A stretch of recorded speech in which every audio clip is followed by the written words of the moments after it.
Persons substantial ensure that the physical maintain. Is there any inquiries and that?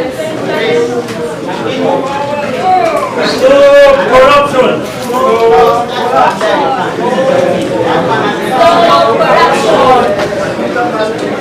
Inquiries and that, so we not just that.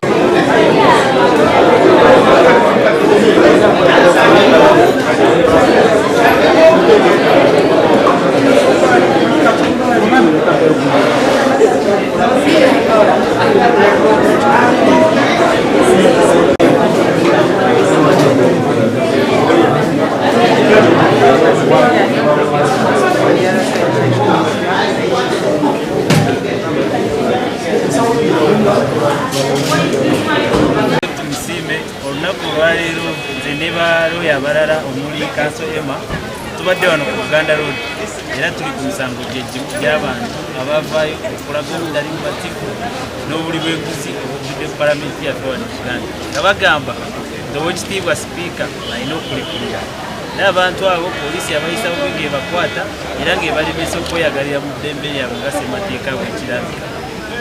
Tuzze nga tulina ababeeyimira ab'enjawulo era tubataddeyo n'enteeka y'okusaba okwemererwa kwabwe mu kkooti wano mu Buganda Road. State agezezaako okukola objection oba okugaana okusaba okwemererwa kw'abantu bano era naffe ne tumuddamu. Omulamuzi n'amaliriza ng'akkiriziganya naffe era abantu baffe bonna babayimirira. Ekyenjawulo mu kkooti ya leero kiri nti abantu babiri ku bantu 10 abadde mu kkooti olunaku lwaleero bo babawadde akakalu ka kkooti ak'esente ez'obuliwo oba cash bail. Then n'abalala 8 bo bawadde nani cash era bajja kukomawo mu kkooti eno ennaku z'omwezi nga 9 omwezi ogw'omwenda okutandika okuwulira omusango kuba state tugambye emaze okukola okunoonyereza naffe ne tugamba omulamu naffe tuli beetegefu okutandika okuweerezaako kw'abantu ekibadde olunaku.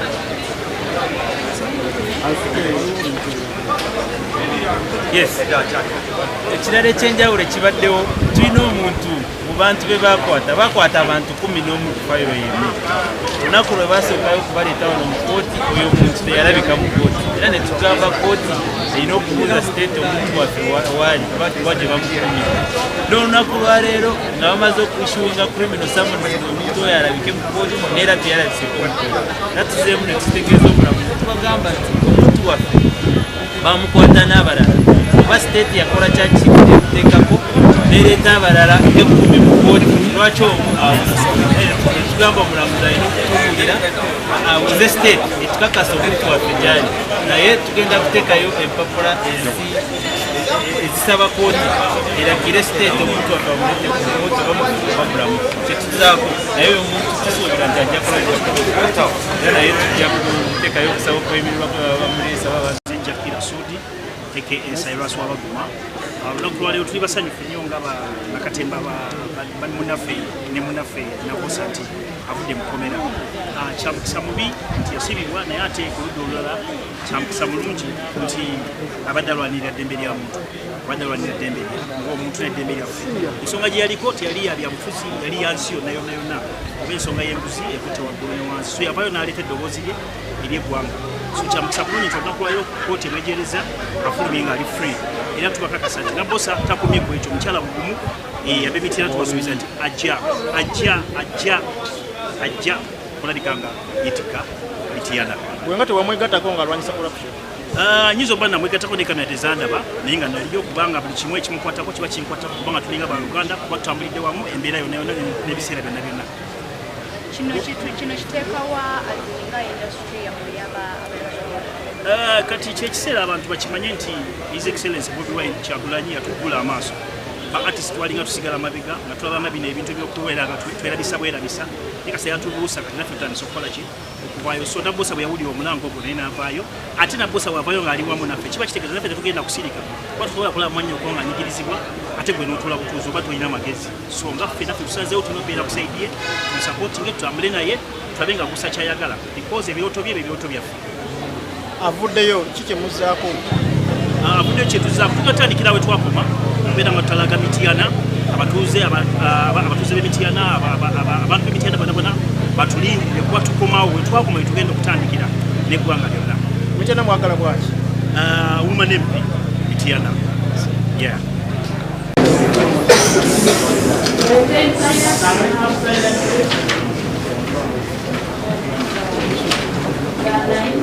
Iona, people will take leave of this matter, and that is accused number 10. The day they were arrested and when they were charged in the accusation, the state did not respond to his whereabouts. And today they are keeping quiet as if it's normal. They are not responding to his whereabouts. We don't know whether they still want to charge him in this court or not. But they should explain, because they have the machinery. He was arrested by police. They prepare the charge sheet and go to this honorable court. They should tell us where the intent is. Thank you. Who is Shabir Abdul? Do you know why he did? Was he arrested? Was he in the police detention? You have no idea. We have no knowledge. But my land colleague knows the proper mechanisms on which to confess for such an individual. You can The relatives can inform court. At the state, because they are rule of the charge sheet. Fiona State had submitted to court that the accused person was either sick at police or being charged for any other offenses. So she should be able to have an idea. You put in application, a form application, so that the court can find out where this person is. Much of that. Have the 9th of September. We have the 9th of September for hearing.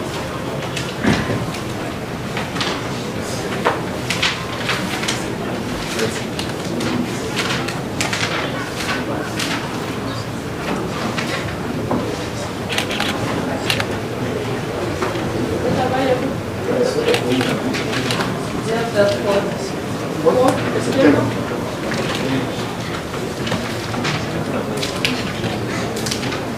Especially when the state discloses.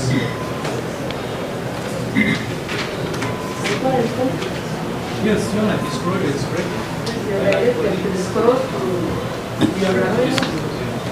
At your cost.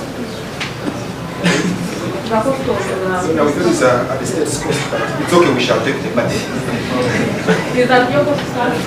But of course, this document and go with them so that on the next hearing, we are ready for hearing. Much of them.